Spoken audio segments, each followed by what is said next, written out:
What's going on, YouTube? It's your boy, that guy named Jay, checking in, man. We are out here in New Mexico at this Love's. I would try to pronounce the name of this city, but I'm pretty sure I'm gonna mess it up. Tucumcari, whatever. Y'all know what I'm talking about. In New Mexico, man. No disrespect to anybody from Tucumcari. Maybe that's it. Somebody will correct me, I'm sure. But we're out here. We just got out of the shower. I know people don't think I shower out here, but we actually do, man. Not as often as we would like, but that's all OTR drivers, man. People act like they OTR and they take showers every day. Let me be the first to tell you that's bullshit.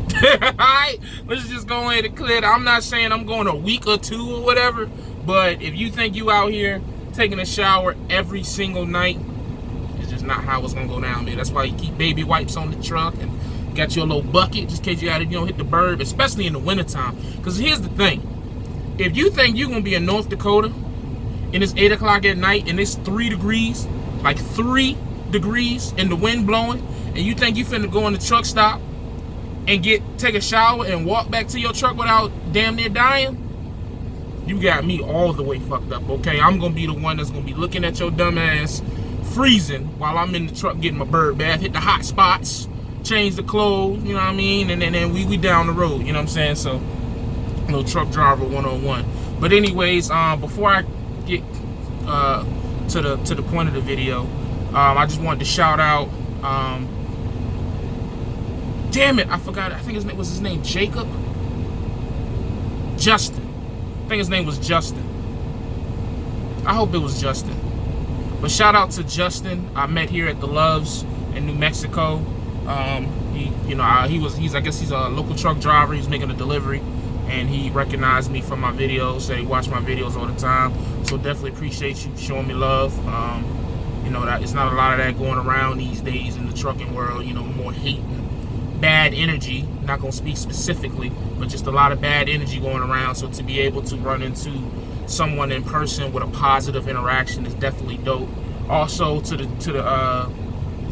I can't even remember his name. I can't remember if I got his name, man. It kind of threw me off. A gentleman out in Arizona at the Love's while I was fueling and coming back to my truck from getting my receipt.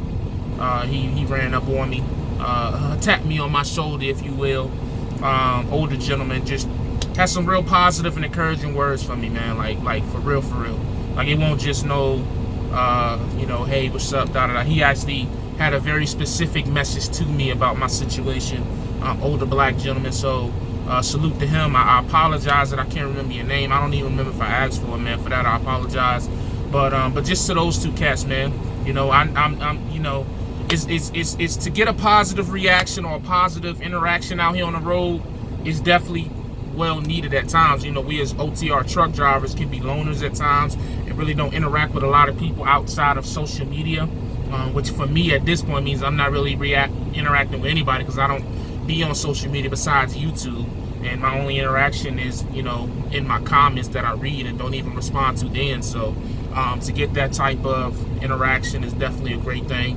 Great vibes, positive vibes. So if you see me out in public, man, come on, tap me on my shoulder, say what's up, say what's good. I ain't gonna bite, you know what I mean? If you come in with bad intentions, just expect to get bad intentions back to you. And we're gonna leave it at that, you know what I mean? So, but yeah, man, the point of the video, man, I had a moment of weakness today. Actually, I've had it a couple times, but it was very strong this morning. And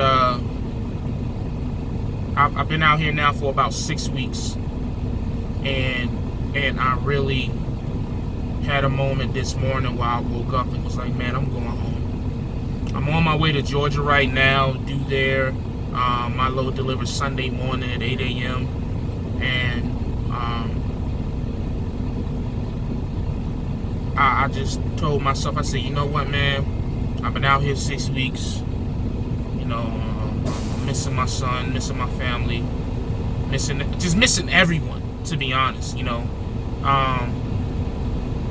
And I think my son sent me a video last night, was it last night or night before last, where he got the iPad and he just sent his own video. His mom didn't even know what was going on. He just, hey daddy, I miss you, you know, hurry up, because I told him, you know, I'd be home for Christmas and his birthday. He kept saying, I can't wait for Christmas and my birthday, he needs to hurry up, something to that effect. And it just, you know, it hit me, man. It hit a nerve, man. It definitely hit an emotion. And I talked to my mom for like 2 hours yesterday, and we just talked about a lot. And it just, you know, it just got me in my bag, if you will. So when I woke up this morning after sleeping on it, I definitely woke up and was just like, man, the emotions kicked in. Like the emotion, I was about to make an emotional decision. I was about to say, you know what, forget this little short-term plan that I laid out with staying out to Christmas Eve and this and that. I mean, forget all that. I'm gonna just go home and make it work. But then I had to catch myself. And I'm gonna tell you how I caught myself. And this ain't a flex, this ain't me trying to be funny. This is the honest truth. I looked at my bank account, right? And you know, my the owner of the truck has been doing better with getting my checks to me on time. Like with this particular, my check is actually available as of right now on this Friday, and he actually deposited on yesterday. But even last week when he deposited, because of the amount of money that I now have in the bank account, that Bank of America account that I have, which Bank of America's trash. Just, you know, not bank shaming, just the truth. If you can go anywhere but Bank of America, please go. Bank of America is trash. If you got a piggy bank under the bed, that's better than Bank of America. I'm just being honest with you. But anyways, what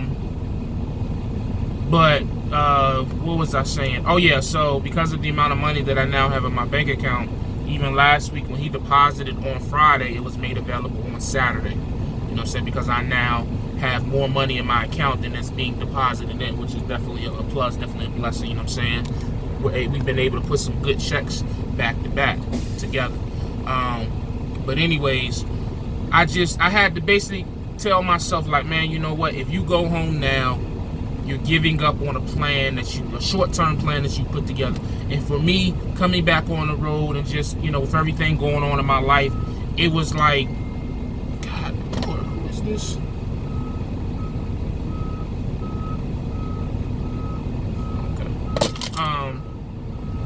Blowing me up. But anyways, like, my whole thing has been about consistency and sticking things through. You know, told you guys a while back that I'm going to stick with this company at least until Christmas Eve to get an accurate, to be able to make an accurate decision whether to stay with them or to leave. So my thing is now is that on top of that, it's just like, I don't know. One, I feel like I want to prove myself to this company, well, which I've already done that. I mean, I've talked to my dispatcher and owner of the company a couple of times, and they've been like, man, you're a real good driver, doom. But at the same time, maybe prove to myself that I can make a plan and stick it out. And no, I'm not recommending to anybody to come out here for 2 to 3 months and just run and don't go home. I'm not recommending that by any means. I'm not going to do it on a regular basis. But for my particular situation and me trying to better myself and just my situation, I got to stick it through, man. I have to make a habit. I have to get consistent with being consistent. I've been very consistent with being inconsistent. Inconsistent is the proper term. You know what I'm saying? So sticking it out to Christmas Eve is a big deal to me. You know, I think I'm at the halfway point right now. I'm at like 6 weeks. I think I'm about 4 weeks away. 4.5 weeks. Let me look at the calendar. Give me 1 second. Pull up the calendar. Today is the 16th. So you saying 1, 2, 3, 4, 5. Yeah, so about 5 weeks away. I thought it was 4. About 5 weeks, give or take. So we're at the a little over the halfway mark. And it's just like, man. And then the thing about being OTR, if you don't know, I'm sure most of you do.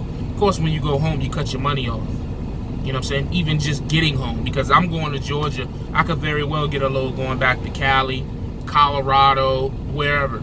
You know what I'm saying? Versus if I say I want to go home, now it's like, okay, well, we're going to let you probably going to sit longer because you're trying to go a specific direction, and they're not just going to give you any type of load they're going to get a load that's going to pay a decent amount of money. So it's not like with a mega carrier where you get the first load smoking towards home. No, they're going to get you home, but they're going to find a way to get you home and they still make a profit, if that makes sense. So so it's just cutting my money off, man. And I ain't gonna lie, again, this isn't me flexing, but the way that my bank account looks now, if I stick out my plan and still hold to my financial obligations, you know, bills and things, and I be trying to sound so fancy. If I pay off, even once I pay all my bills, and I hold still to my plan and sticking out to, how long is this video? 10 minutes. I need to finish this.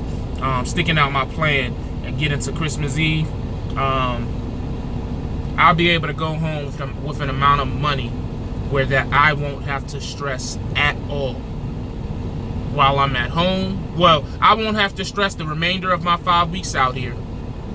I won't have to stress when I go home, and I won't have to stress when I come back out, because at all in those 3 points in time, I'll be able to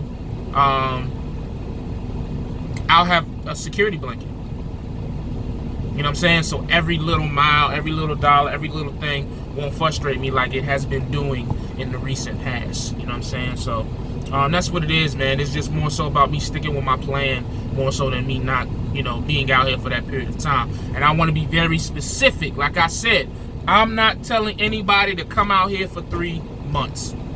I'm just saying for this plan, after this go around, and I go home for the 18 days, which I have no clue what I'm going to do for 18 days. Y'all think y'all getting a lot of videos now? Wait till I go home for 18 days. Y'all going to get like 4 videos a day. Y'all, I'm about to be doing the dumbest shit. I'm about to get one of them. I'm going to make a viral video. I'm going to drop a bowling ball on a fucking a turtle from 200 feet or some shit. Like, we're going to do some crazy shit. Going to blow some shit up. I don't know what we're going to do. But anyways, but no, all jokes to the left, man. It's just all about sticking with my plan and being consistent with the plan that I have set. If I'm ever gonna accomplish any of the long-term goals and plans that I'm developing now, I have to get through these short-term things. Which is why I said I'm not gonna buy a truck next year, because you know what I'm saying? I'd be setting myself up to be unsuccessful by getting a truck and planning such short-term goals, such a big short-term goal, if that makes sense. You know what I'm saying? So that's what it is, man. After this go around, it's going to be probably 4 or 5 weeks out at a time, maybe 4 to 6 weeks, you know what I'm saying, if I want to stack some bread up. And the beautiful thing about this company is that the length that you stay out, they will more than accommodate you for when you go home. Not every company does that. You have some companies that no matter how long you stay out, they will only only allow you to go home for a certain amount of time. You know what I'm saying? And you know, it's kind of messed up, I feel, because as an OTR driver, the time that you're putting in, you've made that company more than enough money to take that time off. More than enough money. You know how much money I'm about to make this dude in the next 5 weeks altogether? 11 and a half weeks? A fuckload of money. A fuckload. Probably made this dude about $30,000 to $35,000 in that time frame. If I'm averaging on $10,000 a month with the way that I've been running. So, and the numbers that percentage guys have given me, maybe 25 to 30 because the market's slow, or 20 to 25, whatever. I've made him a lot of money, period. You know what I'm saying? So to be able to go home, and he knows it. That's why you know, they was cool with me going home now. They was like, man, whenever you want to go, you done prove yourself to us. We ain't tripping. We ain't tripping at all. So that's what it is, man. That's the update. I'm about to head out, do my pre-trip, and keep it pushing, man. Until the next video. Stay safe, stay positive, stay productive. God, family, trucking. Gone.